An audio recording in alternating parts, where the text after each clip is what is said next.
മൂന്നാർ പോയപ്പോ നിന്റെ സകല ചെലവ് നോക്കിയാരടാ? മൂന്നാർ പോയപ്പോ നിന്റെ സകല ചെലവ് നോക്കിയാരാൻ? എടാ ഇവിടെ നിന്ന് മൂന്നാർ വരെയും മൂന്നാറിന്ന് ഇവിടെ വരെയും ചായ മുതൽ വണ്ടിക്കൂലി വരെ ചെലവാക്കിയാരടാ? എടാ അതിനാരടാ മൂന്നാർ പോയത്? ഞാൻ മൂന്നാറും നാലാറൊന്നും പോയില്ല.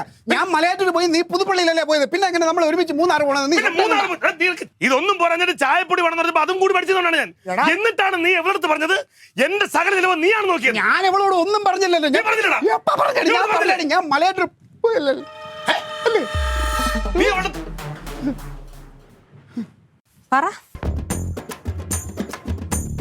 ഞാൻ ഒരു സത്യം പറയട്ടാ, ഈ പറയണതാണ് ശരിക്കും സത്യം. മൂന്നാറ് പോവാന്ന് പറഞ്ഞ് ഇവ എന്നെ നിർബന്ധിച്ചു. ഞാൻ പറഞ്ഞു എൻ്റെ ഒരു നയാ പൈസ ഇല്ലെന്ന്. അപ്പോൾ ഇവൻ പറഞ്ഞു നീ പൈസ നോക്കണ്ട, നിന്റെ ഫുൾ ചിലവ് ഞാൻ നോക്കണം, നീ എൻ്റെ കൂടെ വാന്ന്. അപ്പം ഞാൻ പറഞ്ഞു എന്നാൽ നമുക്ക് കുടുംബസമേതം പോകാന്ന്. അപ്പോൾ ഇവൻ പറയാണ് കുടുംബത്തിനെ കൊണ്ടുപോയി നമ്മുടെ എൻജോയിന് നടക്കില്ല, അത് ചളമാവുന്നു. ഞാൻ പറയടാ എന്താ ഒരു വാക്ക് പറഞ്ഞിട്ട് അവരുടെ പോവാം. അത് വേണ്ട, പറഞ്ഞ അവളുമാർ കൂടെ വരാൻ നിൽക്കുന്നു. അങ്ങനെ യവനാണ് എന്നെ നിർബന്ധിച്ച് മൂന്നാറ് കൊണ്ടാണ്. ഞാൻ നിരപരാധിയാണ് സത്യം.